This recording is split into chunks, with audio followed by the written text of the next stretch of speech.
Bonjour à tous, bienvenue dans la région du SAMU social. Pendant une heure, nous passerons en revue les événements de la semaine écoulée. Alors évidemment, on va parler d'Yvan, on va parler de Pascal, on va parler de Philippe et on va parler des autres. Pour analyser et commenter tout cela, deux invités politiques bien sûr et quatre experts. Alors, les experts sont, il est rédacteur en chef Répondit l'Écho. Bonjour Johan Condates. Bonjour. Il communique en expert qu'il est. Bonjour Christophe Ginisti. Bonjour Jacques. Elle blogue sur le site Entre les lignes. Bonjour Gabriel Lefebvre. Et il ne conduit pas les rames, il est journaliste chez Métro. Bonjour Nicolas Nézy. Bonjour. Alors, évidemment, horrible semaine pour Yvan Mayer. Horrible semaine pour le SAMU social, pour ses travailleurs, pour ses clients sans abri, pour son conseil d'administration.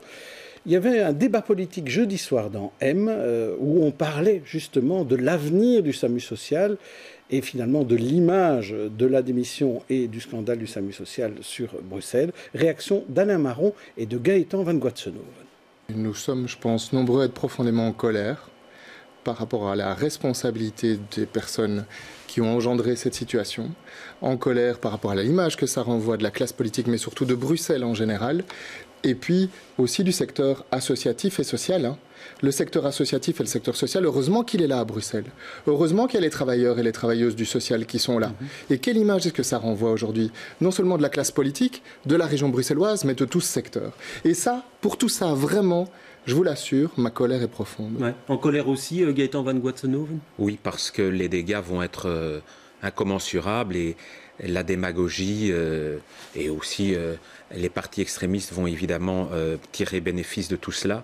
D'une façon générale, ce qui est désespérant, c'est qu'on ne tire pas des conclusions après ces séquences, qu'elles se répètent sans cesse. Et donc, je crois que maintenant, les signaux doivent être clairs, ça suffit. On doit travailler au service des gens, c'est normal de gagner sa vie, c'est tout à fait anormal de se retrouver confronté à des situations pareilles. Alors, Johan Condates, vous aviez parlé d'un public-fin bruxellois en parlant du SAMU social, vous confirmez? On a parlé d'un mini public-fin bruxellois. Non, je ne confirme pas, c'est un parallèle qu'on peut faire parce qu'il s'agit quand même d'une affaire qui touche les politiques. Je pense que c'est pour ça qu'on a mis le mini, on est quand même très loin du public fin. L'affaire public fin est une affaire extrêmement grave qui s'étend sur plusieurs années, qui touche un système qu'on peut qualifier, et que certains ont d'ailleurs qualifié de mafieux. Ici, on est dans une affaire beaucoup plus personnel, bipersonnel peut-être, avec Mme Peretta, enfin M. Mayer et Mme Peretta. C'est consternant, c'est une faute politique grave, dont M. Mayer a d'ailleurs tiré les conclusions. Maintenant, il faudra voir, et c'est ça que je trouve intéressant, c'est que la justice devra déterminer si on est au-delà de la faute politique, si on est vraiment dans une affaire judiciaire, c'est-à-dire s'il y a eu escroquerie, s'il y a eu un excès de ce côté-là. Christophe Ginisti. On voyait dans le reportage que vous diffusiez tout à l'heure dans le débat, des gens se préoccuper de l'image. Se préoccuper de l'image, c'est une erreur. Il faut se préoccuper de la cause, des faits. Il faut s'occuper de ce qui s'est passé. Ne pas passer à l'image, ne pas passer tout de suite à l'image, parce que l'image, c'est pas ça qui est important. L'image, c'est simplement la conséquence des faits qui ont été. Et donc là, je crois qu'il faut pas passer vite, il faut vraiment entrer dans le détail pour voir à quel point ces malversations sont coupables et sont tout à fait condamnables. Gabriel Lefebvre. Moi, je voudrais revenir sur une cause profonde. On a parlé de la vie associative, de l'importance de la vie associative. Le SAMU social a été créé justement par la vie associative pour pallier les manques du service public. Précisément, le problème est que le service public n'a plus les moyens d'assurer ce pourquoi il a été créé, à savoir, dans ce cas-ci, assurer le minimum pour les plus démunis de la société. On a privé les CPAS des moyens, donc un service SAMU social qui a été créé par la vie associative, entre parenthèses par des francs-maçons en 1999, c'est assez étonnant, devait être transitoire. Et il s'est perpétué parce qu'il n'y avait pas d'autres moyens. Ça devait être livré, clé sur porte, si j'ose dire, au CPS. Bon, ça n'a pas été le cas. Après, on se retrouve dans une ambiguïté de gestion entre pouvoir public et vie associative, ce qui n'est pas extrêmement clair, avouons-le, mais le but principal était il fallait aider le service public. On n'aide pas le service public, d'où la question fondamentale qu'allons-nous faire pour des solutions vraiment structurelles? Et il n'y en a pas 100 000. Il faut refonder, refinancer les services publics. Nicolas Nézy. Oui, Johan Condeys parlait de questions personnelles, la personne d'Yvan Mayer et de Pascal Peretta aussi. Les questions se posent également sur la question du système institutionnel, de voir qui gère quoi, qui doit gérer quoi, la commune, la région. Et on voit que parce qu'un parti a du mal à gérer parfois certaines individualités fortes et des conflits en interne, on l'a vu encore dans cette question, dans cette question du SAMU social entre la région dirigée par le PS et la commune, la ville de Bruxelles dirigée par le PS également, mais que ça ne va pas de soi et que les questions de gestion et de répartition des tâches ne sont plus très claires. Alors on va voir si on va aller au-delà, si on va aller à une remise en question du système. Eh ben, on va demander ça à nos deux invités politiques. Alors, ils ne sont pas du PS, il y en a un du CDH, l'autre du PTB. Et je propose donc qu'ils nous rejoignent à la table. Il s'agit d'Hamza Fassifiri et de Michael Verboued.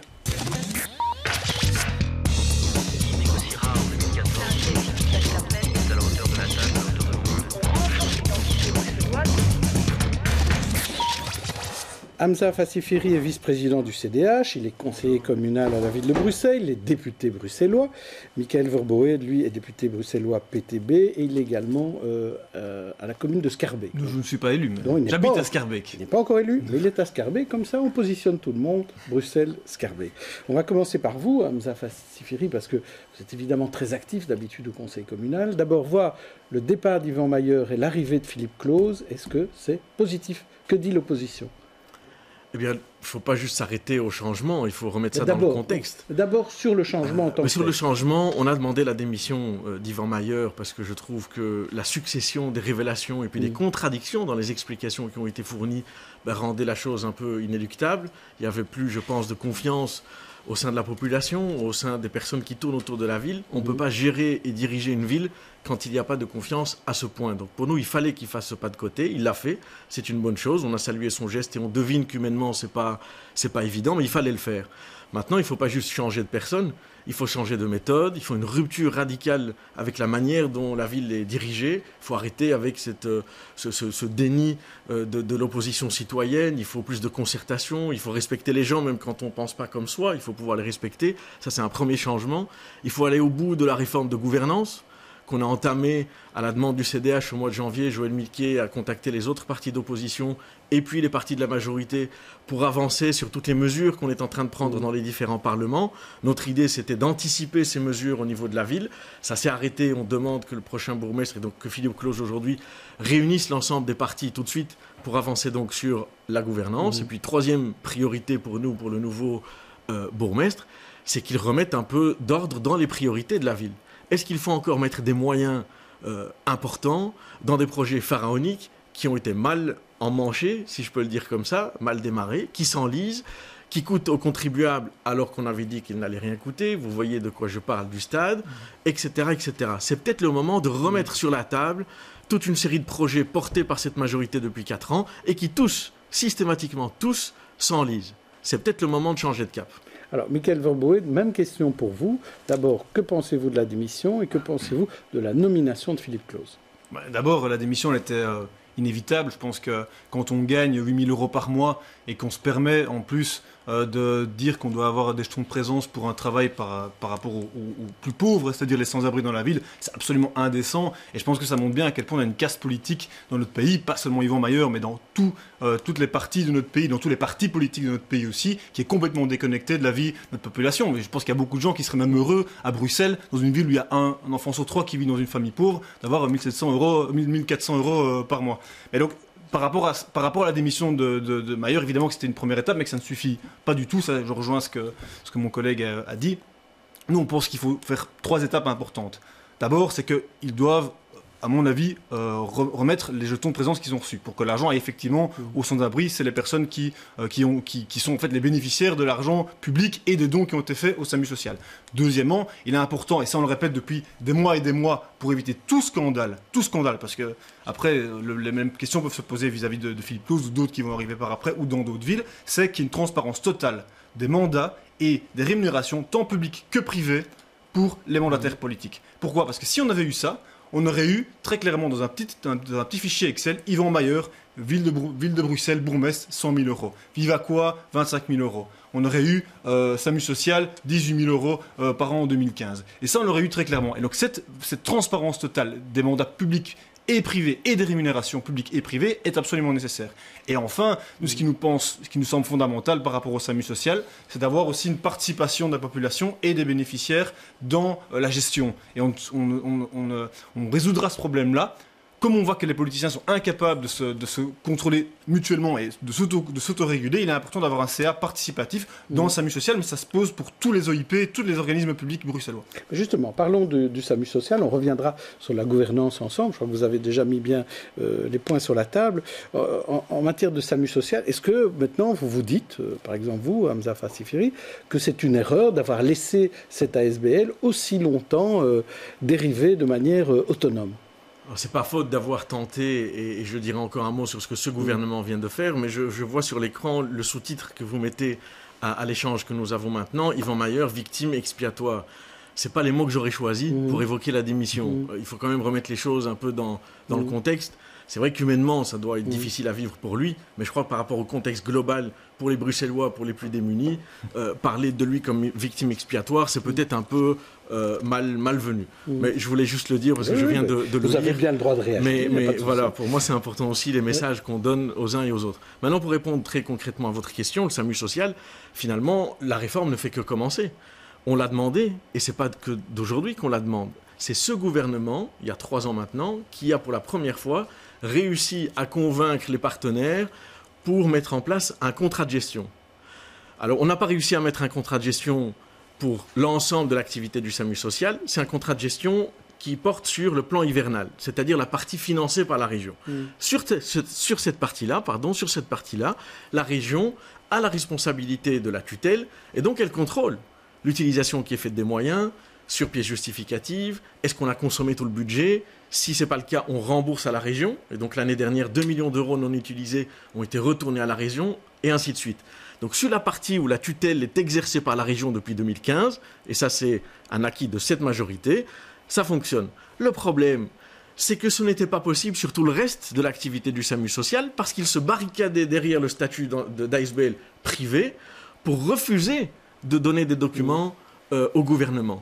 Et donc aujourd'hui, avec la commission d'enquête parlementaire qui a pouvoir d'instruction, de juge d'instruction, on a la capacité d'aller chercher les documents dans l'hypothèse où ils continueraient de refuser. Je pense qu'ils ne sont plus dans cet état d'esprit. Non, clairement. Mais on a cette faculté aujourd'hui de contrainte dans l'hypothèse où ils ne le communiqueraient plus.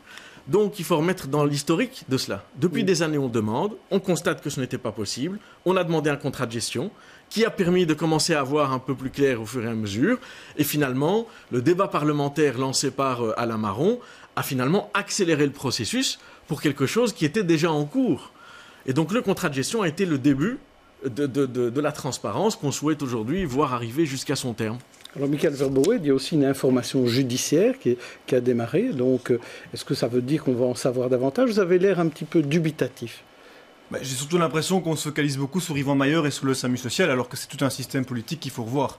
Moi, je constate qu'à la ville de Bruxelles, on crée des OIP, dans la région bruxelloise en général, on crée des OIP dans tous les sens. Les communes créent des ASBL dans tous les sens. On voit Philippe Claus maintenant, qui va devenir le bourgmestre de la ville de Bruxelles, qui a une vingtaine de mandats, dont une bonne partie, c'est dans des ASBL qui sont plus ou moins publics, plus ou moins liés à la ville, dans toutes sortes de domaines. Je pense qu'il faut une remise à plat globale, et c'est pour ça que nous on pense qu'il ne faut pas seulement se préoccuper du problème du SAMU social, mais il faut s'occuper de l'ensemble de la gouvernance à Bruxelles. Il faut révolutionner la gouvernance à Bruxelles, et ça demande plus de participation de la part des citoyens, et ça demande surtout qu'on arrête de faire confiance aux politiques pour qu'ils s'autocontrôlent. On voit que ça ne marche pas. Puisque vous voulez parler absolument de gouvernance, on va en parler. Et je vous proposais d'écouter une collègue d'Hamza Fassifiri, il l'a déjà cité tout à l'heure, Joëlle Milquet, qui était là cette semaine, et elle trouvait que les discussions politiques en matière de gouvernance dans les assemblées, il faudrait tout rassembler, il faut que tout le monde se mette un peu d'accord, parce que ça part un peu dans tous les sens. Écoutons-la.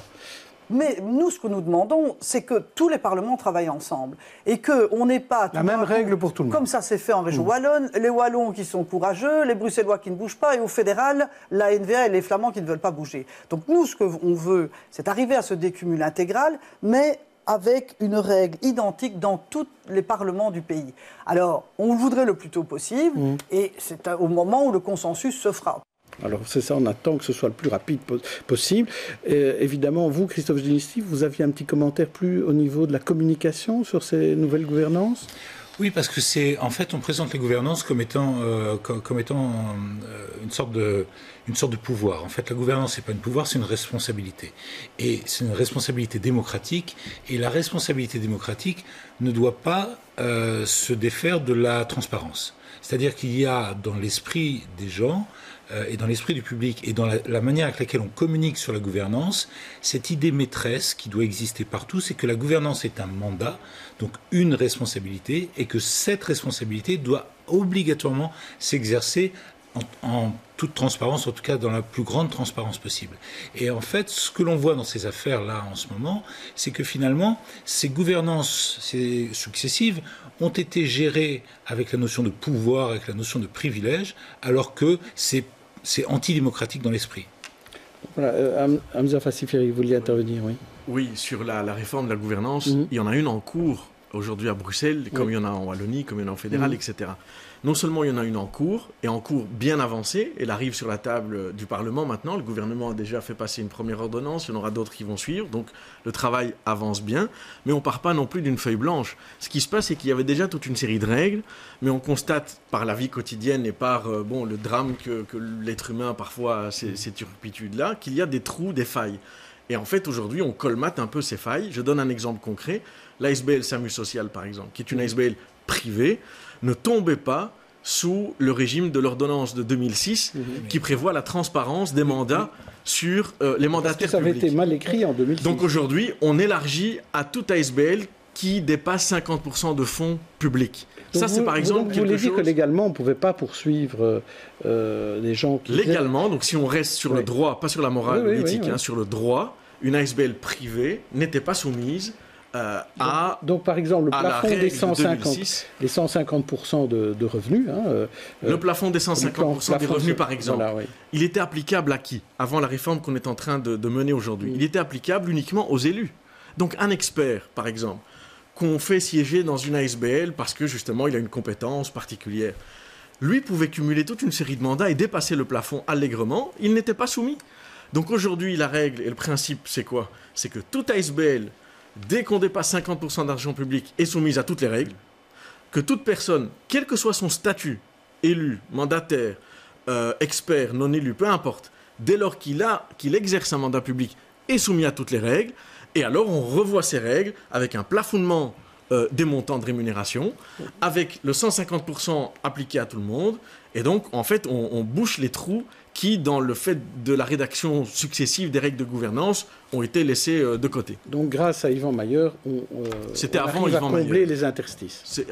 C'était avant Yvan Mayer, donc avant le SAMU social ici. Les décisions que je viens de dire ont été prises il y a quelques mois par le gouvernement bruxellois, qui vient de passer maintenant les textes d'ordonnance, et ça passe au Parlement. Yvan Mayer n'a rien à voir avec les règles. Michael Verboen. Moi, ce qui me chiffonne un peu dans tout ce débat, parce que j'ai envie de prendre un peu de hauteur par rapport à ce débat, c'est qu'on reste au niveau de l'éthique. Et c'est important, l'éthique, et c'est évidemment que c'est éthiquement et moralement tout à fait répréhensible, puisque Yvan Mayer, mais aussi Étienne Noël, à Skerbeek, qui gagne plus que... qui est chef à Skerbeek, qui gagne plus qu'Angela Merkel, font, c'est moralement, éthiquement problématique. Mais moi, je pense aussi qu'il y a un problème politique plus profond avec ça. C'est-à-dire qu'on a, depuis 30 ans, une classe politique qui applique des recettes néolibérales, qui aboutissent à plus de précarité, à plus de pauvreté, à plus d'inégalités, avec des loyers qui explosent à Bruxelles, avec un laisser-faire qui fait en sorte que des entreprises licencient des milliers de travailleurs sans que la classe politique ne s'en préoccupe. Ça, c'est d'un côté, donc la misère pour une grande partie de la population de plus en plus grande, et de l'autre côté, une classe politique qui ne se rend pas compte de ça. Pourquoi? Parce qu'elle gagne 5, 6, 7, 8, 10 000 euros par mois. Et évidemment qu'il y a un lien à faire entre les deux. C'est évidemment, quand Yvan Mayer gagne 8 000 euros par mois, il ne peut pas savoir ce que c'est que d'avoir du mal à payer son loyer à Bruxelles. C'est pas possible. Et donc c'est aussi, il faut critiquer avec ça les mesures politiques qui sont prises par les élus. C'est pas du simple, la démagogie que vous faites. Non, c'est justement, je pense qu'il faut prendre un peu de hauteur parce que c'est un débat qui est important. Il y a un lien entre le fait que les politiciens gagnent 8, 10 000 euros par mois et le fait qu'ils prennent des mesures asociales, qu'ils excluent les chômeurs, qu'ils poussent les gens dans la précarité. Nicolas Nézy voulait intervenir. Dans votre raisonnement, Michael Verboen, vous parlez, c'est de la politique et pas de l'éthique, mais pourtant vous amenez de l'éthique là-dedans. Mais alors, Monsieur Hamza Fassifiri donc disait que les règles vont arriver avec de la meilleure gouvernance, le plafonnement des revenus. Qu'est-ce que vous proposez alors? Nous, ce qu'on propose, et ça fait déjà plusieurs mois qu'on le propose dès que les scandales ont éclaté partout en Belgique, pas seulement à Bruxelles, c'est d'avoir une transparence totale des mandats et des rémunérations publiques et privées. Ben, c'est la même chose. Non, parce que c'est pas ça, parce que ça, on propose la loi au niveau fédéral, et là, tous les partis sont contre ça. Il y a eu un vote il y a quelques mois au Parlement fédéral là-dessus, et tous les partis l'ont refusé. Pourquoi? Parce qu'ils disent, ah oui, mais il faut garder la vie privée, etc. Mais quand vous remplissez votre fiche d'impôt, c'est déjà tout pré-rempli. Hein. Donc, l'administration fiscale, c'est exactement combien vous gagnez. Par contre, pour les partis politiques, pour les politiciens traditionnels, ce n'est pas possible. Ici, on parle de la région bruxelloise. Est-ce que vous êtes favorable ou pas à ces textes qui sont en cours de vote et d'élaboration au niveau de la région bruxelloise? Quelle est l'attitude du PTB? Moi, j'aurais bien voulu avoir une attitude si les partis traditionnels nous avaient invités dans le groupe de travail du Parlement bruxellois, puisqu'on n'a pas été invités. Donc ça, c'est la première remarque qu'on a dit dès le début. C'est bien beau, mais on n'a pas été invités, ce que je trouve un peu dommage, malgré nos demandes répétées auprès du président de l'Assemblée. Mais d'après ce que j'entends ici, on ne peut pas être contre cette mesure-là. Moi, j'ai justement peur que ça n'aille pas assez loin, mais on verra les textes une fois qu'ils seront sur papier, mais moi, je les ai pas encore vus. Donc l'idée, c'est effectivement la transparence totale, ne plus laisser... Des mandats privés aussi, des rémunérations privées aussi? Non. Alors, les mandats privés, l'idée, c'est quoi? C'est de pouvoir déclarer qu'on exerce un mandat privé et, le cas échéant, d'indiquer la fourchette de revenus en se calquant sur ce que fait le Parlement européen. Pourquoi on n'irait pas plus loin? Parce que c'est privé, précisément.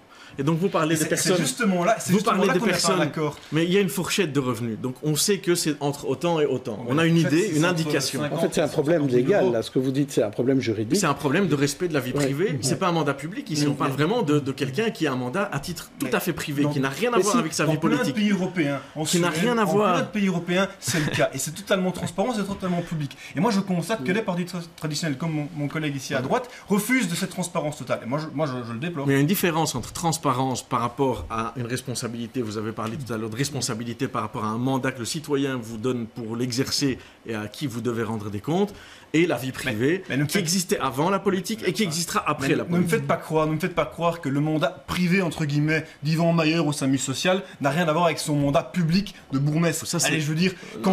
Je crois que c'était pas de ça dont on parlait. Il y a mandat privé et mandat privé. Mélanger un petit peu. Non, Armand de Decker, c'est un bon exemple. Armand de Decker, il a un mandat privé avocat. Il a exercé une certaine fonction par rapport à ça, et c'est ce qu'on voit dans le scandale du Kazakh-Gate. On ne va pas me faire croire qu'il n'y a pas de lien entre ce mandat privé et ses responsabilités publiques à l'époque, qui était président du Sénat. Christophe Gélissi. Oui, parce qu'il y a peut-être aussi une hauteur à prendre supplémentaire en se posant la question de savoir dans quel état on est quand on doit à ce point prendre des mesures, forcer la réglementation pour quelque chose qui finalement devrait être fort naturel, c'est-à-dire dans la manière avec laquelle on administre ces associations, qui plus est s'occupent des plus démunis.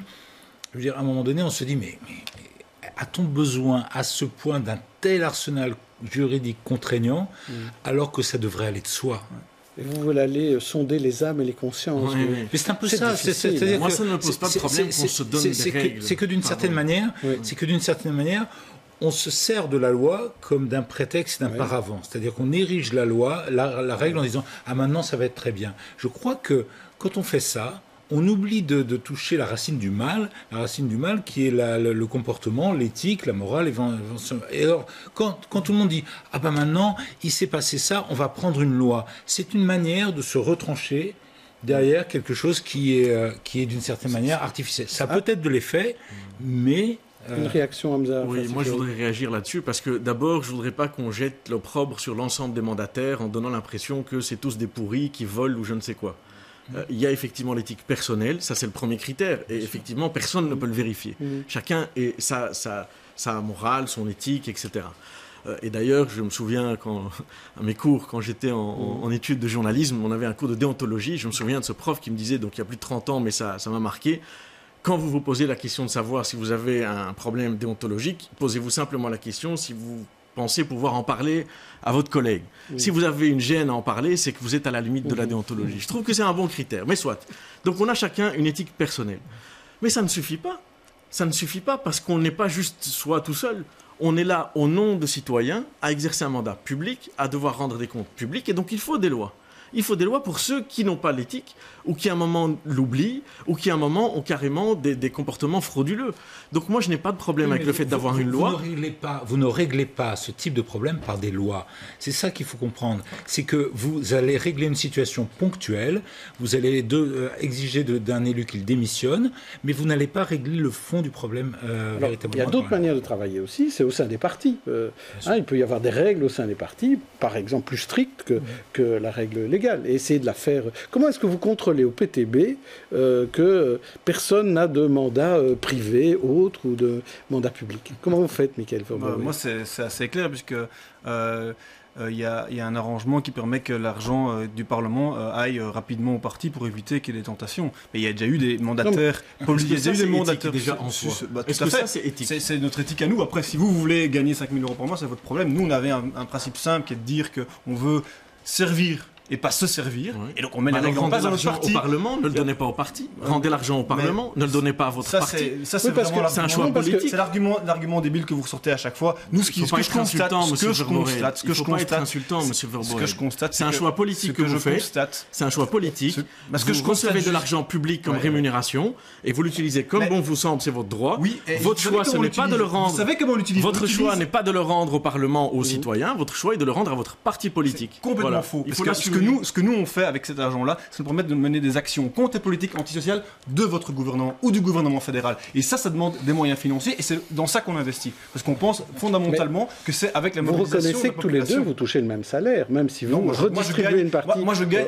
Tous les députés du PTB gagnent entre 1 500 et 1 900 € net par mois. Pas un euro de plus. Moi, je gagne pas plus que ce que le Parlement verse aux contribuables. Mais c'est ce que vous comptez. Est-ce que vous coûtez, vous, aux contribuables, la même chose que ce que moi, je coûte aux contribuables? Ce que nous, on propose, c'est d'abaisser les salaires de tout le monde. Oui, il faut dire aux contribuables que vous coûtez la même chose que moi et que je coûte la même chose que vous. Et votre choix de faire votre argent ce que vous voulez, c'est votre choix personnel.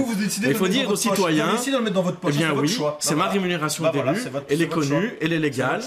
Il faut respecter aussi les choses qui sont normales. Ce que je constate, c'est que de plus en plus dans les partis traditionnels, on est là pour se servir et pas servir les citoyens. Et moi, je trouve ce que vous dites, je suis d'accord avec vous quand vous dites qu'il y a beaucoup de gens qui s'investissent pour l'ensemble de la population et qui, eux, à ce moment-là, ne sont pas rémunérés. Moi, je connais des dizaines de personnes qui travaillent dans des associations qui viennent en aide aux sans-abri.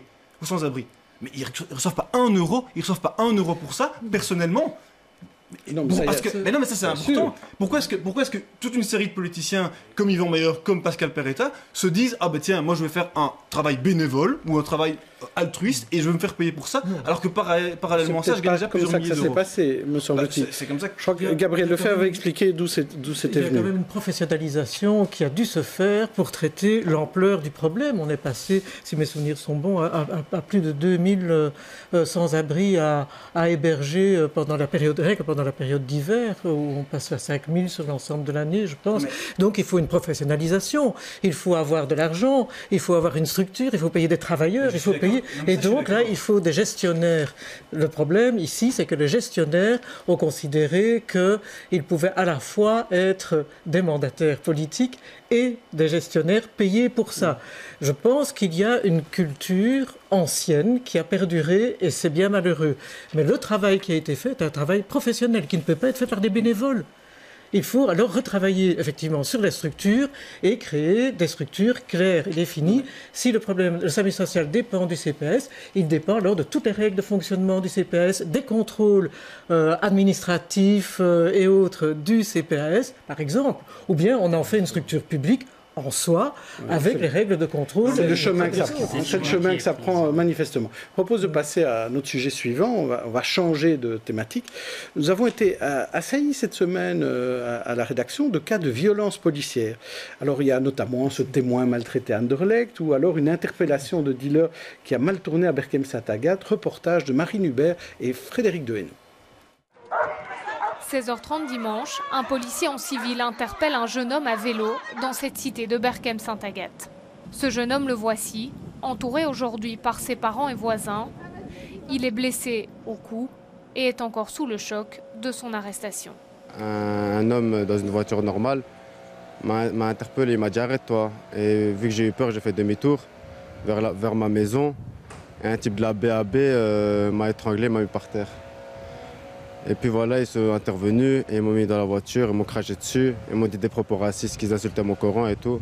et qu'ils ont gazé mon père et tout le reste des habitants, tous les maires et tout. Ce n'est pas la première fois que la police intervient dans cette cité, mais ce que les habitants dénoncent aujourd'hui, c'est la violence des policiers et leur manque de respect. Comme un petit massacre, quoi. On massacre les gens, les jeunes. Vous venez ici, vous tapez, vous gazez, vous faites ce que vous voulez. C'est comme on était des insectes. On me gazait, je criais, je suis enceinte, mais même comme ça, on a continué à me gazer. On n'en avait rien à foutre. La police dit surveiller une bande de jeunes depuis plusieurs semaines. Dimanche, dépassés par les événements et par des jets de pierre, les policiers ont dû faire usage de gaz lacrymogène. Est-ce que c'est nécessaire de faire ce type d'intervention un dimanche après-midi en pleine journée alors que beaucoup de gens sont à l'extérieur, qu'il y a beaucoup d'enfants, des parents, des mamans? Je pense que c'est un peu ambigu. Donc d'un côté, on nous demande de combattre le problème. Donc quand on fait des réunions de quartier, il y a toujours les riverains qui demandent qu'il faut intervenir à un trafic de stupéfiants. Et quand on intervient, il y a tous des problèmes sur place. 3 personnes ont été mises à la disposition du parquet. Le jeune homme que nous avons rencontré a porté plainte pour violence policière auprès du comité P.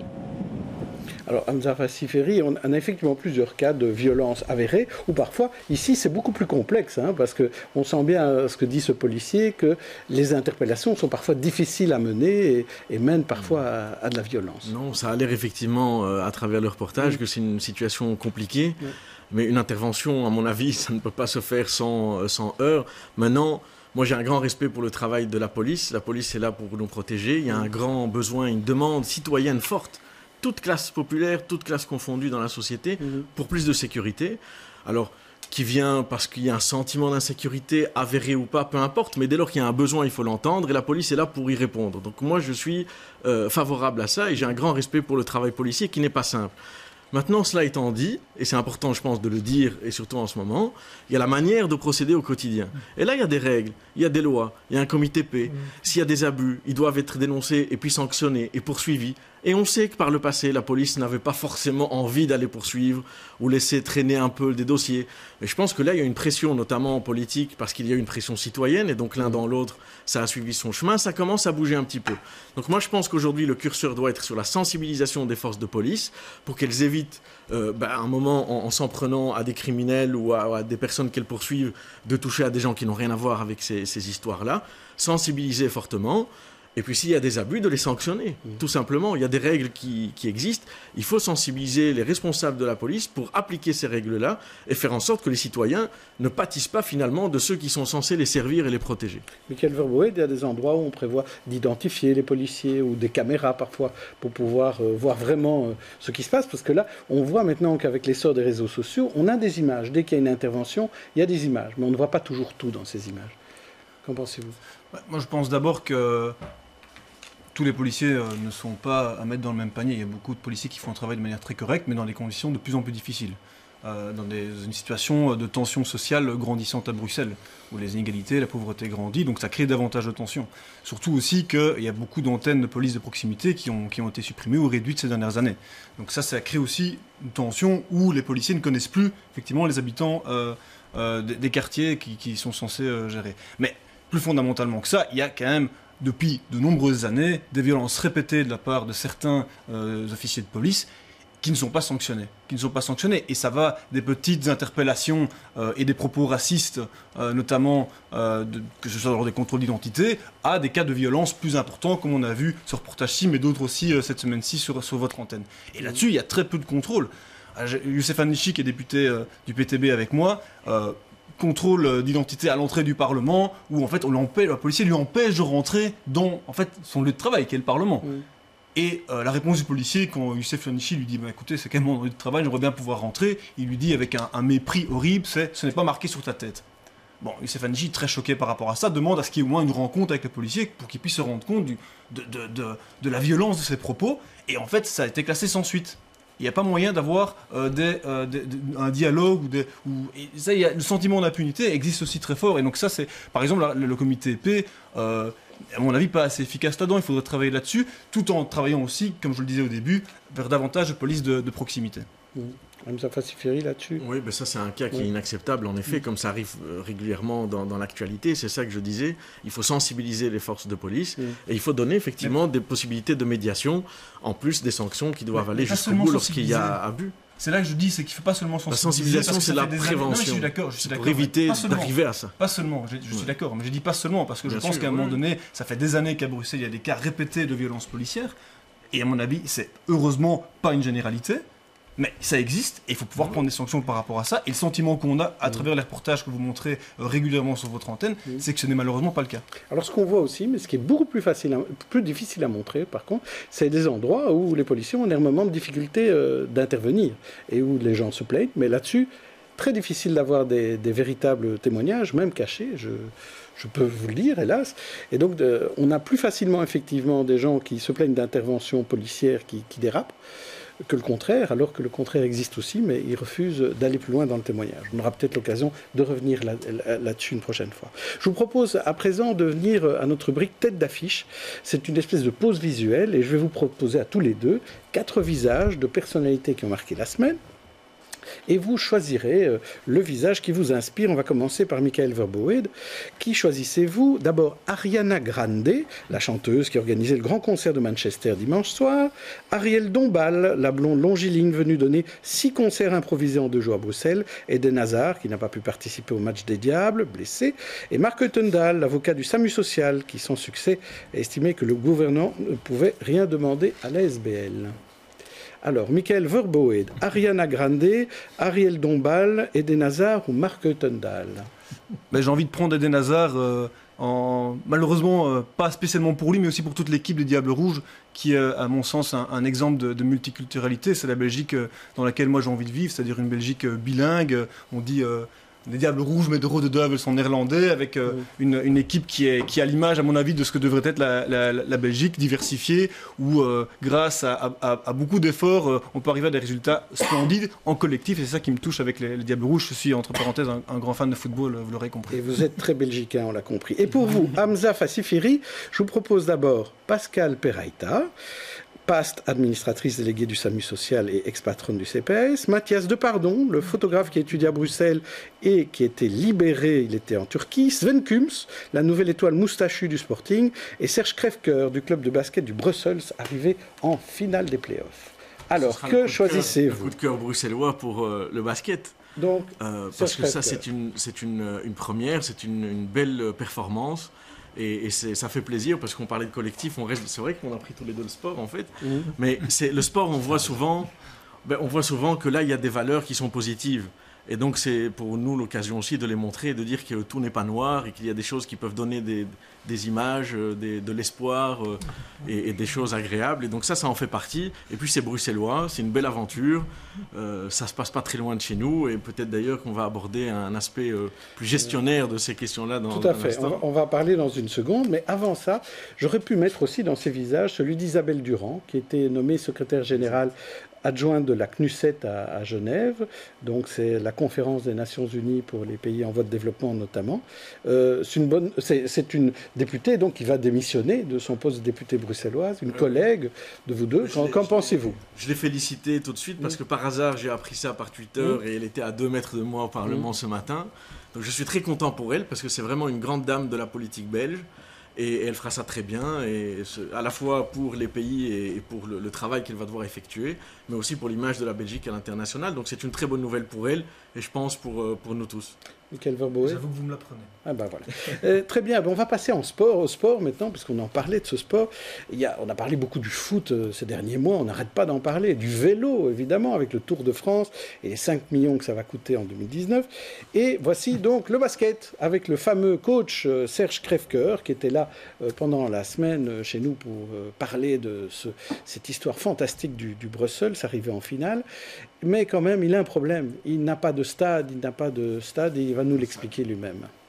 Ah non, ça c'est la survie du club qui est en jeu. Je pense que c'est même plus que ça, c'est la survie du basket bruxellois qui est en jeu. Donc si vous restez dans vos murs encore plusieurs années, vous allez mourir? Ah oui, bien sûr, parce qu'on n'a pas de possibilité d'évolution. Regardez maintenant, dans des conditions sportives, commerciales qui sont déplorables, il faut le dire. On arrive à faire la finale, mais je crois que c'est une année exceptionnelle. On n'arrivera pas peut-être à se maintenir à ce niveau-là. Et donc forcément, ça va péricliter. Je pense que l'avenir du club se joue maintenant au niveau des infrastructures. Ça, pour moi, c'est très clair. 1, il y a du public. 2, il y a des gens qui sont capables de gérer un club à Bruxelles. Et en plus, 3, en ayant des résultats sportifs. Et 4, on est qualifié non plus pour la FIBA Europe Cup, mais pour la Champions League. C'est la compétition européenne la plus élevée, en tout cas au niveau de la FIBA. Donc je crois que la salle de Neder-Overbeek n'est clairement pas homologuée pour la Champions League. Donc le problème de salle va se poser dès maintenant, puisque pour le 23 juin, on doit rentrer notre candidature pour cette Coupe d'Europe. Alors Nicolas Nézy, après le stade de foot qui a quelques difficultés à voir le jour, y aura-t-il un vrai stade de basket ? Je ne peux pas vous répondre. Il faut peut-être poser la question, au monde politique, de savoir si le sport est une des priorités et des ambitions sportives qui sont portées par des clubs bruxellois et avec des ambitions parfois européennes. Donc, dans ce cas-là, si on est prêt à les mener, à les rencontrer. Et deuxièmement, est-ce que le politique, dans quel jeu il va jouer? Est-ce qu'il a les moyens encore d'investir? De quelle manière le privé va intervenir? Parce que on en revient encore à cette question de privé-public, surtout quand on voit les budgets sportifs. J'entendais encore ce matin, les budgets pour les Jeux Olympiques, par exemple, c'est quand même, ça devient faramineux. Est-ce qu'on peut encore imaginer le public investir pleinement et seul là-dedans, dans des ambitions sportives? Et aussi, commune, région, qui doit s'en charger? À partir de quel moment la région doit reprendre la main?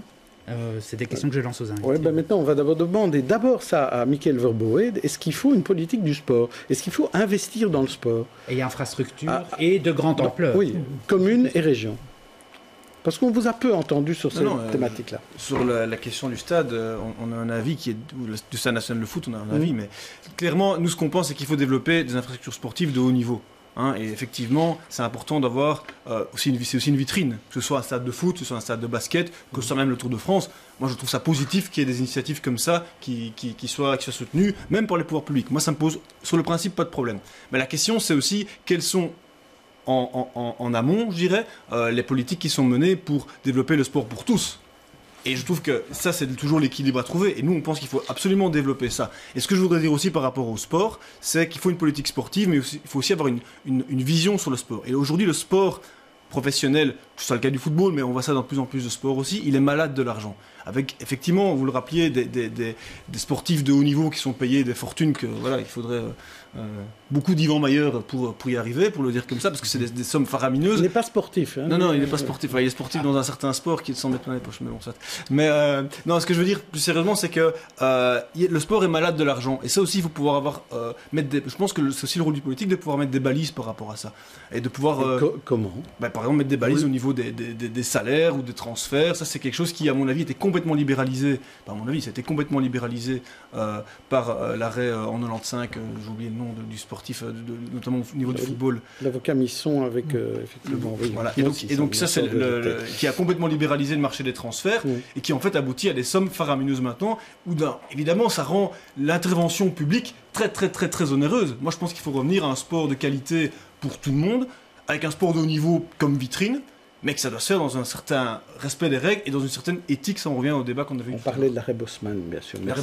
Merci la régie. Amsa Sifiri, et vous, dans votre cas, est-ce que vous êtes d'accord de mettre maintenant quelques cents pour un stade de basket, puisque vous ne vouliez pas mettre d'argent dans un stade national? Quelques cents, oui, quelques cents. Malheureusement, on ne parle pas de ces chiffres-là. Non, sur le principe, oui, bien sûr. Et je pense que quand nous étions dans la majorité à la ville de Bruxelles, on a parlé ici de la salle de Neder-Overbeek. Oui. On a mis les moyens, donc c'était un choix politique, on a mis des moyens pour rénover, on a mis des moyens pour construire de nouvelles salles de proximité. Donc c'est quelque chose qui nous tient à cœur, et si on a l'occasion de revenir dans une majorité, on continuera de le faire. Et là, il faut aller au haut niveau. On parle d'autre chose. Et donc moi, ce que je voudrais dire, et monsieur l'a évoqué tout à l'heure, please, s'il vous plaît, j'ai entendu Alain Courtois déjà dire on va construire la salle de basket et on a même l'endroit, etc. Non, ne faites pas 2 fois la même erreur. N'allez pas tout seul, vous allez de nouveau vous planter. Ils sont partis tout seuls avec la ville de Bruxelles pour le stade national. La ville le fait toute seule. Elle se plante. Elle a fait un mauvais... Enfin, on ne va pas refaire le procès ici du stade. Mais ils se sont plantés. Ne faites pas 2 fois la même erreur. Il faut un stade de basket ou un beau terrain de basket avec 10 000 ou je ne sais pas combien il faut. Je pense que c'est l'ordre de grandeur autour de 10 000. Soit.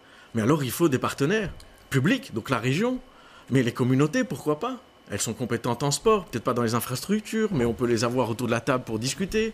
Des partenaires privés, pourquoi pas? Il faut un montage, en tout cas, dès le début, où tout le monde est autour de la table. Et pas un échevin des sports qui n'a pas les moyens pour faire ça, qui annonce qu'il va tout d'un coup, après avoir construit un stade national qu'on attend toujours de voir, un nouveau stade de basket. Et alors, deuxième élément d'attention que je voudrais soulever, c'est les délais. Please, de nouveau, ne liez pas la construction d'un stade à une échéance de coupe, parce que ça met tout de suite le partenaire public en position de faiblesse, en position de demandeur, et tous les interlocuteurs en face profitent de cet état de faiblesse pour négocier à la hausse tous les prix. Ça, c'est typiquement ce qui est arrivé avec le stade, et on ne va pas recommencer. Et en plus, on ne va même pas avoir le stade, à mon avis, dans les délais de la Coupe d'Europe de foot. Donc, on s'est mis dans une position de demandeur, on paye 3 fois plus cher tout, pour ne même pas l'avoir dans les délais. Ne faisons pas la même erreur, s'il vous plaît, pour le basket. Yann Condetz, vous avez écrit concernant ce stade de basket. Alors je ne vais pas parler du stade de foot, parce que là, je pense que c'est vraiment n'importe quoi. Parlons du basket maintenant. Mais sur le monde du basket... N'importe quoi, ce que je dis. Oui, excusez-moi, vous parlez de triplement de choses, vous dites qu'il ne se fera pas, on n'en est pas là, on ne sait pas. Mais bon. Mais je ne suis pas sûr qu'on tiendra les délais. Hein. En tout cas, le promoteur dit qu'il peut tenir les délais, donc moi j'attends de voir. Le stade de basket, ça c'est autre chose. Le stade de basket, écoutez, moi, je suis basketteur à titre privé, et moi je constate que depuis 30 ans en tout cas, dans cette ville, il y a eu des clubs de division 1 et ils ont périclité. Pourquoi? Parce que aujourd'hui, le basket moderne a besoin d'une infrastructure. Et quand on parle d'une infrastructure, les autres clubs de division 1 en Belgique ont des salles qui vont de 3 000 à 5 000, voire 6 000 pour Charleroi, 6 000 places. À Liège, il y a une salle de 5 000 places, à Ostende aussi, à Lost, même en Anvers. Bruxelles est le parent pauvre en Belgique. Donc je pense que plutôt que se dire quand est-ce qu'on va le faire, est-ce qu'on le fera peut-être, est-ce qu'on le fera avec la région, est-ce qu'on le fera avec le partenaire privé, allons-y, il est peut-être temps, ça fait 30 ans que ça dure, il est temps de construire une salle correcte, comme il est plus que temps de construire un stade correct. La Belgique, Bruxelles en particulier, a besoin d'infrastructures sportives de haut niveau, dignes de ce nom, et elle ne les a pas. Alors la remarque, Michael Verboet de Yann Condetz, finalement, dire c'est si quelqu'un n'est pas là au début pour dire il faut quelque chose, rien ne se fait dans notre pays. On a l'impression que même s'il y a quelqu'un... Moi, je plaide vraiment pour qu'un investissement public dans des infrastructures de haut niveau, et des infrastructures aussi accessibles à tout le monde, pas seulement des stades.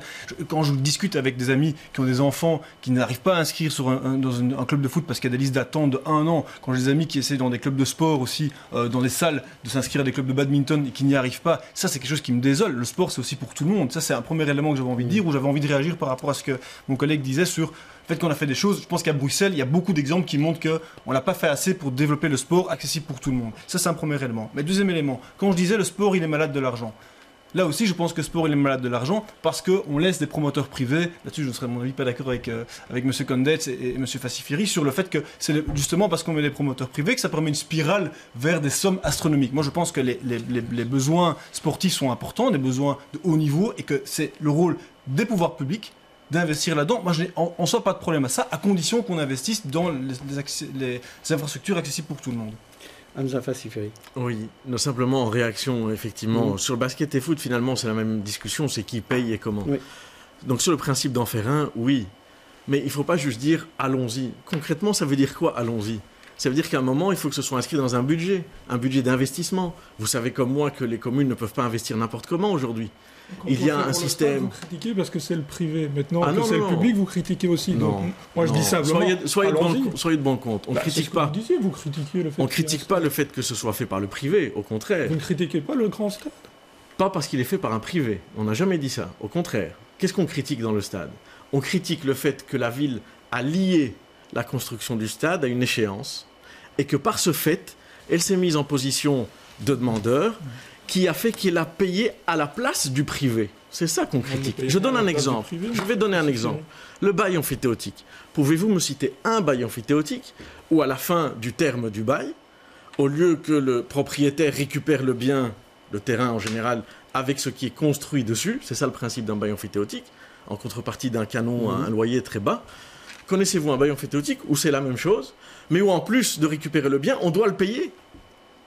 Ça n'existe pas. C'est pas un bail amphithéotique. Eh bien, la ville, si. La ville doit payer le stade au prix du marché dans 100 ans, c'est-à-dire au terme du bail, Non seulement... Donc vous auriez mieux négocié. En fait, c'est ça... moi, je n'aurais pas lié cela à l'échéance, ça c'est la première chose, et je n'aurais pas mis d'argent public sans compter. Parce que ça, c'est le bail amphithéotique. Les échéances, c'est ce qui fait avancer les choses, monsieur. Ouais. C'est la volonté politique qui fait avancer les choses. Ben alors, il n'y en a pas eu tant qu'il n'y avait pas d'échéance, c'est malheureux. Donc, apparemment, la volonté n'y sur était l'histoire pas. du stade. Ça, on peut discuter sur pourquoi ça a calé il y a 10 ans, il y a 15 ans, etc. Mais on ne peut pas dire que c'est l'échéance qui a fait bouger. L'échéance a créé aujourd'hui des problèmes financiers. Les échéances font bouger les choses. On l'a vu avec le stade Roi-Baudouin, ce qui était un cas malheureux, puisque là, c'est pour l'Euro 2000 qu'on a essayé de construire un stade qui était obsolète après 2 ans. Donc c'est ridicule. On est ridicule parce qu'on n'investit pas correctement. Ici, on a l'occasion de le faire. Il est peut-être temps. On n'a peut-être pas encore trouvé la bonne manière. Très rapidement, c'est un sujet, je voulais qu'on traite, mais on n'aura pas beaucoup de temps, mais je vais quand même laisser Gabriel Lefebvre en parler. Il y avait une manif cette semaine, jeudi, c'est un peu passé inaperçu, contre les violences faites aux femmes, avec des associations européennes qui s'étaient retrouvées là. Et c'était l'occasion aussi de remettre encore en avant cette demande de sortir du code pénal l'avortement, Gabriel Lefebvre. Oui, c'était donc les violences contre les femmes, donc c'était les droits des femmes, c'était au niveau mondial. Il y avait même une représentante américaine. Alors bon, grande effervescence anti-Trump, bien entendu. C'était assez amusant. Mais ce qui était beaucoup plus dramatique, c'est que parmi les violences faites aux femmes, il y a cette revendication fondamentale que beaucoup d'associations mettent en avant depuis des années et des années, c'est sortir l'avortement du code pénal. Parce que c'est tellement aberrant. Alors que l'avortement est une pratique qui est encadrée légalement, très strictement et sous surveillance médicale, etc., on considère toujours que c'est un crime contre l'ordre des familles et la moralité publique. On se croirait au XIXe siècle, et là, c'était une revendication qui a été soumise par les femmes belges, notamment les femmes laïques belges, lors de cette manifestation qui, elle, était à caractère plutôt européen et même mondial. On va demander une courte réaction à nos invités. Michael Verboe, là-dessus. Moi, c'est un sujet qui me préoccupe et qui préoccupe beaucoup le PTB. Il y a quelques semaines, il y a une militante du PTB, Lucie Van Kombrugge, qui est décédée, qui était docteur honoris causa de la VUB, qui était considérée comme la mère de la loi sur l'avortement en 91, qui s'est battue aux côtés de Willy Peers. Donc c'est un combat qui est évidemment dans nos gènes et qu'il faut continuer. Et là, je tiens à citer aussi Simone de Beauvoir, qui avertissait les femmes en disant « il suffira que d'une crise économique ou politique pour reprendre tous les droits qui ont été octroyés, que les femmes ont arrachés de haute lutte ». Et je trouve que là, on est encore dans cet exemple-là. On sait qu'il y a, du fait que l'avortement est toujours dans le code pénal, il y a certains qui essayent de justifier justement une repénalisation de l'avortement. Et c'est quelque chose qui m'inquiète. Donc je pense que le combat est absolument important et qu'il faut continuer à le mener. Hamza Fassifiri. Oui, moi je pense qu'effectivement c'est un reliquat, on va dire, de l'histoire, et donc la mesure symbolique de le supprimer est importante. Donc ça c'est quelque chose qu'il faut faire à mon avis. Mais il ne faut pas donner l'impression que c'est un acte banal, l'avortement. Donc je pense qu'il faut aussi des politiques de message pour dire aux personnes concernées, pas que les femmes, parce qu'il y a des hommes qui sont liés, ça on en parle. Les pères en général. Voilà, oui. Oui, donc c'est pas un phénomène uniquement féminin. Il faut responsabiliser les hommes aussi sur ces questions, que c'est pas un acte banal. Donc oui, il faut supprimer ce reliquat vraiment, mais il faut redire que c'est quelque chose pour répondre à un besoin, mais ce besoin doit être dans un contexte particulier. Et il faut le message de sensibilisation qui pour moi est important à porter en même temps que cette suppression. On en arrive à nos coups de cœur, aux coups de cœur des experts en tout cas. On va commencer par le vôtre, Johan Condays. Vous voulez parler d'un musée. Et oui, pas n'importe lequel. Musée d'art contemporain qui devrait ouvrir d'ici quelques années dans l'ancien garage Citroën sur la place Sainte-Lette. Et là, cette semaine... Faites attention, pas d'échéance trop précise, parce qu'on ne sait jamais ce qui peut se passer. Je ne prends pas de risque. Je dis quelques années. Oui. Mais donc là, il y a eu un appel à projet et il y a 92 bureaux d'architectes qui ont répondu. Et je trouve ça réjouissant tout d'abord qu'il y en ait tant. Et puis, ce qui est d'autant plus réjouissant, c'est qu'on compte parmi ces 92 candidats plusieurs prix, plusieurs lauréats du prix Pritzker, qui est le prix Nobel de l'architecture. Donc c'est tout à fait réjouissant pour Bruxelles, qui est des grands noms de l'architecture mondiale qui s'intéressent à ce musée et qui veuillent participer à ce concours. On espère que le maître architecte de Bruxelles, le fameux Baumeister, aimera aussi ces projets et qu'il trouvera ça utile. Vous, Christophe Ginisti, vous vouliez nous parler d'Astérix, en fait. Pourquoi, tout d'un coup, parler d'Astérix ? Écoutez, il y a une exposition qui a commencé le 1er juin au musée de la BD, qui est consacrée à Astérix chez les Belges, qui est un fameux opus d'Astérix, sorti à la fin des années 70. Et en fait, cette exposition, c'est une exposition ludique, c'est une exposition qui traite et qui sublime les relations entre les Belges, l'amour des deux auteurs, Uderzo et Goscinny, pour la Belgique. Il faut savoir que leur première collaboration ensemble avait été pour La Libre, dans les années 50. Et finalement, c'est une exposition très généreuse, très amicale. Pour moi qui suis français, voilà, je me sens un peu comme ces personnages-là. Je suis Ginistix et plein de respect pour le chef du village belge qui s'appelait 76. Alors vous, Gabriel Lefebvre, vous voulez murmurer ? Je murmure, mais je murmure dans la rue. Je murmure dans la rue avec les sans-abri. On se retrouve dans le drame du SAMU social. Les sans-abri, on leur a donné la parole. C'est Présence et Action culturelle qui a donné la parole à ces personnes-là lorsqu'elles échouent dans une escale à Mons. Mais on se retrouve vraiment en contact avec des êtres humains dans leur souffrance, dans leur douleur, dans leur expression et dans une certaine sagesse parfois, et surtout beaucoup de dénonciation des travers de notre société. C'est Présence et Action culturelle. Acheter ça, c'est une manière de leur parler plutôt que de les mépriser. C'est de briser peut-être des préjugés et entamer peut-être un dialogue vers une meilleure politique d'accueil et de justice sociale. Merci Nicolas Nézy, on va parler BD. Encore de la BD, oui. Un autre rendez-vous au musée de la BD cette semaine, ce sera la rétrospective consacrée à un des scénaristes belges les plus prolifiques du moment, c'est Zidrou, qui sort en même temps 2 albums. L'Adoption, 2e tome d'une très très belle histoire sur un grand-père qui apprend à aimer sa petite fille adoptive. Et Les Beaux Étés, ça c'est de la nostalgie, une histoire familiale, on se balade à travers les années. C'est vraiment l'album parfait pour partir en vacances. Et voilà, et donc à découvrir, quoi. Très bien, merci à tous, bon week-end, merci d'être venus, je vous retrouve la semaine prochaine.